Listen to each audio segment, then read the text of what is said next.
that the requirement is content-based regulation of a medical professional's speech, which must satisfy at least intermediate scrutiny. So I don't want the committee to be under the impression the 4 circuits applying the highest level of scrutiny for these cases. It's not.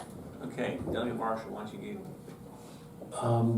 Mr. Chairman, the ACLU representatives claimed that no case control studies were cited. Well, citing the prime group here, ACOG, which, by the way, I've sent them 6 inquiries asking them to explain one of their positions, and never once have I received a response. And I think that's rather rude of that group making all these claims. Anyway, a publication, this is going to be published by ACOG.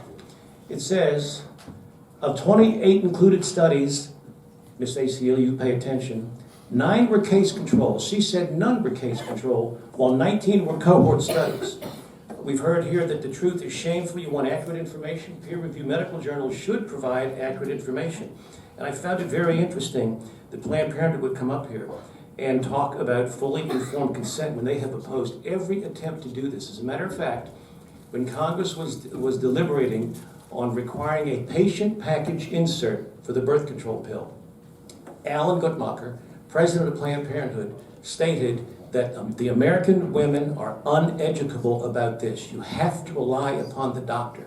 I have the original hearings. I know what I'm talking about. I've never been successfully contradicted here. Moreover, when you talk about abortion is safe, it's only safe because abortionists are not collecting the data. When the Center for Disease Control was dealing with this, they took advice from Planned Parenthood and the Alan Guttmacher organization. The only complications that were supposed to be reported, and Virginia followed this for years, I think until 1988, were the abortion complications known to the abortionist while the woman is on the operating table. If she dropped dead out in the recovery room, it didn't matter. They didn't want to do follow-up. Faye Waddleton came up to Capitol Hill one time when my wife and I were working for Congressman Dornan. I think it was 1974. She made a claim that when abortion was illegal, 15,000 of her black sisters, African-American sisters, died because of illegal abortion. Well, you know what? I went and got the public health data going back to 1965. There weren't 15,000 females between 15 and 44 who died from all causes. Accidents, heart attacks, suicide, murders, liver problems. She simply made the figure up. The late Dr. Bernard Nathanson, whom I befriended later, acknowledged they simply lied to the public, and the media was so gullible about this because it gave the veneer of some reason for sexual freedom. They simply lied about the complications from abortion and the incidence of abortion and the death of abortion. So either abortion was not as prevalent as they said, or it wasn't as deadly as they claimed. One of those two had to be true. The lies have been perpetrated not on the right to life side, but on the pro-abortion side. In 1989, a professor of public health at George Washington University and myself surveyed 1,100 physicians in Virginia. We asked them to report to us the same complications that they would have reported to the Virginia Department of Health. There was about 6 complications the CDC considered, that should be reported. The only difference was we asked people who didn't do the abortion to report the complication.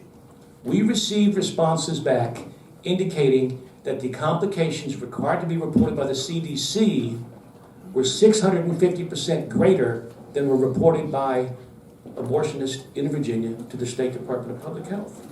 So when you talk about falsehoods, it's not on the right to life side, and I urge you to report this bill. Well, and I would say, Bob, knowing you as well as I do, your research is always thorough.